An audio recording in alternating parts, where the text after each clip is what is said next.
दोस्तों आज की तारीख याद कर लीजिए क्योंकि आज की तारीख इतिहास के पन्नों में दर्ज होने वाली है। इस समय चल रही है डिफेंस एक्विजिशन काउंसिल की मीटिंग और डिफेंस एक्विजिशन काउंसिल की मीटिंग में आज उन प्रोग्राम्स को शामिल किया गया है जो हमारे लिए सरप्राइजिंग भी हैं और अगर आज इनको हरी झंडी मिल गई तो भारत की रक्षा ताकत एक नए आयाम को प्राप्त करने वाली है।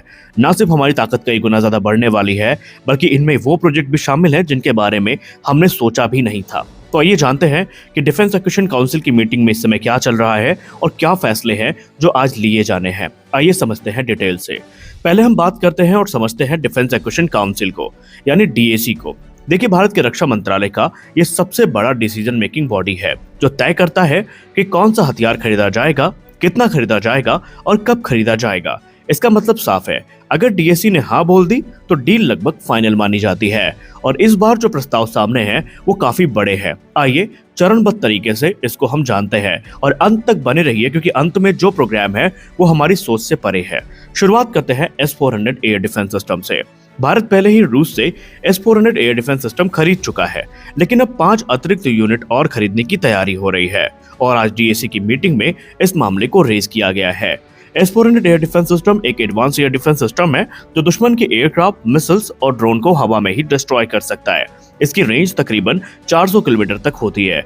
भारत अभी 5 में से 3 सिस्टम प्राप्त कर चुका है और चौथा और 5वां सिस्टम जो है S-400 का वो इसी वर्ष डिलीवर कर दिया जाना है। कल इस पे स्पुतनिक इंडिया और रशिया टुडे की कंफर्मेशन भी आ चुकी है। अब ये जो नए सिस्टम है अगर जैसे ही जुड़ते हैं तो फिर भारत का एयर डिफेंस नेटवर्क और भी ज्यादा मजबूत हो जाएगा। दूसरा है ड्रोन फाइटर जेट यानी कि अनमैन्ड कॉम्बैट एरियल व्हीकल। जी हाँ, आपने सही सुना, आज डीएसी की मीटिंग में यूकैप भी एक प्रमुख मुद्दा है। देखिए फ्यूचर वॉरफेयर की जब भी बात होती है तो बिना यूकैप के हम उसको कंक्लूड नहीं कर सकते। अब भारत अनमैन्ड कॉम्बैट एयरक्राफ्ट यानी बिना पायलट वाले जो विमान है उनको खरीदने की तैयारी कर रहा है। तकरीबन 4 स्क्वाड्रन को लेकर मीटिंग में बात चल रही है। ये सर्विलेंस स्ट्राइक दोनों कर पाएंगे। हाई रिस्क मिशन में पायलट की जरूरत नहीं पड़ेगी इसमें।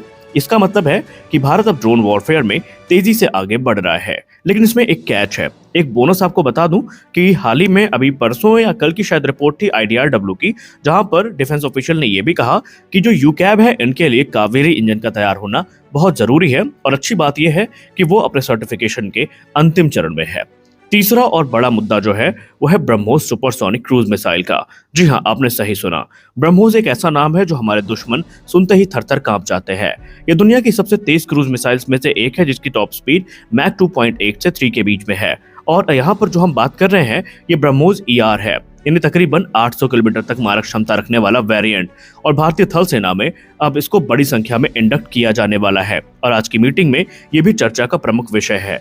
इससे भारत की स्ट्राइक कैपेबिलिटी कई गुना ज्यादा बढ़ जाएगी और दुश्मन पर हर और तेजी से और सटीकता से हमला कर पाएंगे। उसके बाद जो अगला सिस्टम है जिस पर बात होगी वो है प्रोजेक्ट कुश। अब हम बात करते हैं अपने भारत के सबसे पावरफुल एयर डिफेंस सिस्टम की जिसको हम प्रोजेक्ट कुश के नाम से जानते हैं और इसे DRDO की तरफ से बनाया जा रहा है। ये long range surface to air missile system होगा जो कि S-400 जैसी कैपेबिलिटी प्रदान करेगा।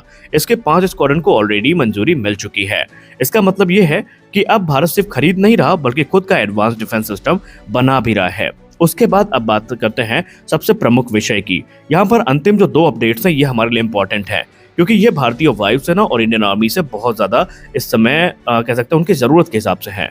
यहाँ पर पहला है 60 ट्रांसपोर्ट एयरक्राफ्ट की डील। जी हाँ, भारतीय वायुसेना को चाहिए 60 मीडियम ट्रांसपोर्ट एयरक्राफ्ट और इसके लिए मंजूरी आज मिल सकती है। सैनिकों और हथियारों को ले जाने में ये सक्षम होंगे। डिजास्टर रिलीफ मिशंस में इनका यूज किया जाएगा। इसमें 3 बड़ी कंपनियां हैं जो पार्टिसिपेट कर रही हैं।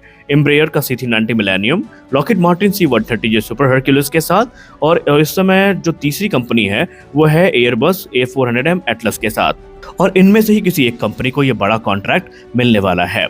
उसके बाद बात होगी धनुष हॉविट्जर्स की। भारतीय थल सेना कहीं भी पीछे नहीं है। भारतीय थल सेना ने अतिरिक्त 300 धनुष हॉविट्जर को खरीदने का प्रस्ताव सामने रखा है। ये इंडिजिनस आर्टिलरी गन सिस्टम है और इसको मॉडर्नाइज्ड फोर्स भी कह सकते हैं और इससे भारतीय थल सेना की लॉन्ग रेंज स्ट्राइक कैपेबिलिटी काफी ज्यादा बढ़ जाएगी। तो मित्रों, आपने जाना कि एक ही मीटिंग में आज इतने बड़े फैसले आने वाले हैं। हालांकि जिस समय हम ये वीडियो रिकॉर्ड कर रहे हैं उस समय मीटिंग चल रही है।